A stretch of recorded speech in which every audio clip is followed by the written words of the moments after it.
Olá, eu me chamo Fernanda. Eu vou apresentar aqui meu grupo. O meu grupo composto por mim, Fernanda, Marlúcia, Gabriel e Tiago. O nosso tema é sobre mecânica celeste e equações diferenciais ordinárias. O nosso contexto é sobre a mecânica celeste estuda o movimento dos corpos celestes sobre a influência das forças gravitacionais. As EDOs são ferramentas matemáticas essenciais para descrever e prever esse movimento. Olha só, aqui no contexto a gente pode perceber que a mecânica celeste ela estuda os movimentos dos corpos, que são 3 corpos celestes. E também a gente pode perceber que é sobre a influência da força gravitacional. E a gente utiliza a equação diferenciais para poder fazer o cálculo, no qual a gente vai descrever e prever esses movimentos. Aqui as aplicações é sobre a astrofísica.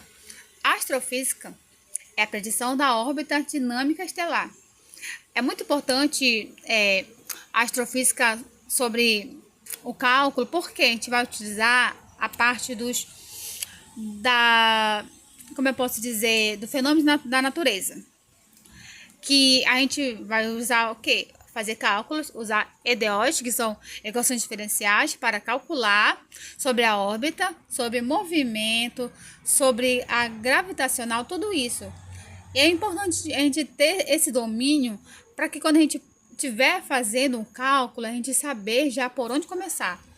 E sobre a engenharia aeroespacial, é sobre o planejamento de trajetória de sondas espaciais, manobras e orbitais. Olha aqui é importante a gente perceber que aqui sobre engenharias aeroespaciais, a gente vai planejar sobre aquilo que a gente vai fazer.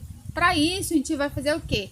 A gente precisa fazer um cálculo para a gente poder saber por onde a gente vai começar. Então, isso tem uma trajetória, tem um planejamento para poder a gente alcançar o objetivo, que é no qual a gente saber as sondas espaciais e manobras orbitais.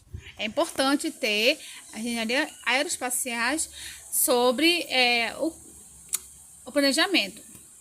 Aqui no nosso desenvolvimento teórico, a equação diferencial ordinária na mecânica celeste. Aqui temos 3 leis de Kelvin.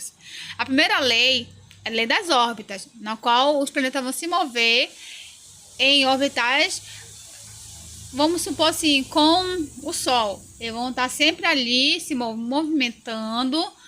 E o foco do planeta é estar sempre girando-se em movimento. A segunda lei, alinhar, une o planeta ao Sol. Varrer a área igual em tempos iguais. Aqui é sobre alinhamento, no qual os planetas vão se unir e vão estar sempre assim ao retorno. E é muito importante a gente perceber que as áreas têm que estar iguais em tempos iguais. Vamos supor, eu vou dar aqui um exemplo. A gente sabe que o ano ele tem 365 dias, né? Então, para fazer isso, tem que ter um cálculo matemático, no qual a gente vai usar um cálculo para a gente calcular como foi que chegou. Para isso tem o quê? Porque a gente sabe que quando a gente fala sobre espaço, a gente está falando sobre o planeta, está falando sobre a órbita, isso tudo, e, inclusive a Terra e o Sol. Então é muito importante saber que tem que ter alinhamento dos planetas de acordo com o Sol. E tem que estar alinhado lá. Essas áreas têm que ser iguais. Aqui na terceira lei, o quadrado do período orbital.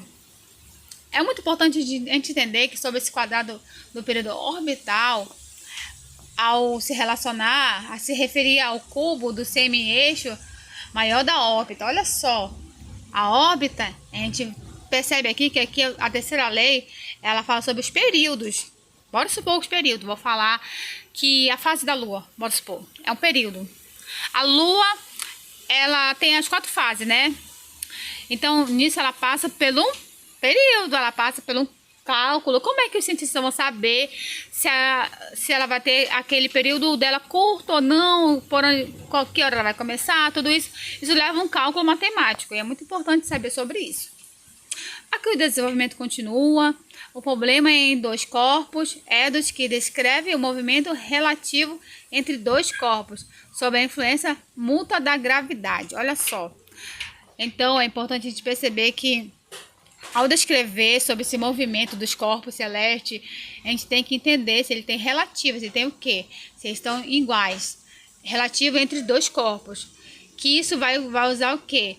A gravidade dele. Então, nós precisamos entender sobre isso.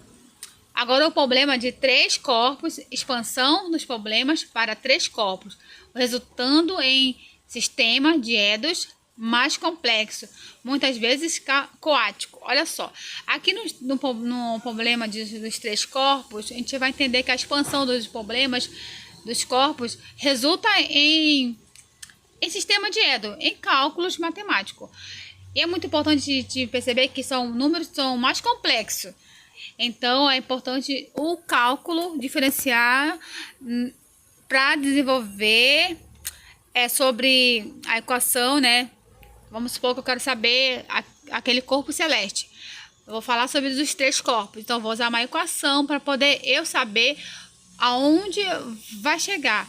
Mas é muito importante esse fundamento, porque a gente tá, além de a gente calcular, a gente vai saber sobre cada um deles. Aqui é a modelagem matemática. A modelagem é o modelo básico de lei de Newton, onde F é força, igual a ma, que é a massa. O F continua, o o G é de gravitacional, o M de massa. Então, aqui, tudo isso dividido para R ao quadrado. Olha só, esse aqui é o que a gente vai usar para modelar. Para a gente fazer a modelagem do cálculo matemático, a gente vai utilizar a equações básica que vai usar o modelo de lei de Newton. Que resulta em Edos, que governa a posição e velocidade dos corpos celestes. Olha só, a gente precisa fazer essa modelagem para a gente poder chegar no cálculo onde a gente vai entender passo a passo como é que vai ser. Modelagem matemática. Problema de 2 corpos, reduzido em uma única Edo através do uso de coordenadas relativas. Problemas dos 3 corpos. Uso de aproximações numéricas como métodos de Bunge-Gutta devido à inexistência de uma solução analítica geral. Olha só, aqui no problema de 3 corpos, a gente pode perceber que aqui é mais um pouquinho complicado um pouco. Por quê? Porque aqui ele tem que ter aproximação numérica e tem que ter um método para fazer esse cálculo, no qual a gente vai usar a solução de analítica geral.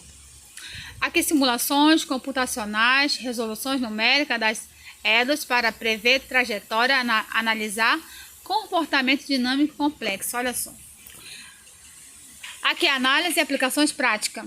A gente vai aplicar na prática estabilidade orbital, na qual a gente vai ver resultados que mostram a estabilidade ou estabilidade de órbitas planetárias ou de satélites artificiais, no qual a gente vai fazer a prática. Para a gente poder desenvolver essa estabilidade orbital, a gente precisa ter um resultado, né? Precisa verificar, precisa estudar e precisamos também ter esse domínio. A resolução numérica do problema dos 3 corpos, comportamento coático e a importância da rescisão nos cálculos iniciais. Olha só, aqui na resolução numérica dos problemas dos 3 corpos, a gente pode perceber que há uma importância para a gente entender que precisamos iniciar nossa equação, mas a gente vai iniciar com cálculos iniciais, no qual a gente vai fazer a equação e vamos desenvolver através da fórmula. Aplicações práticas. Astrofísica, previsão de colisões, fusões galácticas, engenharia aeroespacial, otimização de trajetória de missões espaciais. Aqui sobre aplicações práticas, no qual a gente vai aplicar. A gente pode aplicar pela astrofísica, como eu falei, a gente pode aplicar sobre engenharia aeroespacial e podemos usar otimização de trajetória de missões espaciais. Vamos supor sobre as missões espaciais. Assim, vamos supor que um cientista ele vai lá para o espaço. Ele leva um período para chegar lá. Nisso aí, eles fazem um cálculo para poder saber quando ele vai chegar lá. E nisso aí, eles fazem tanto o cálculo quanto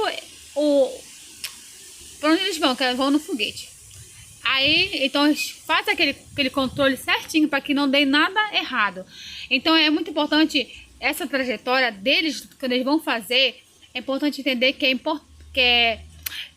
a gente precisamos compreender sobre essa trajetória, na qual envolve a aeroespaçonave, envolve os planetas e envolve equações diferenciais e astrofísica.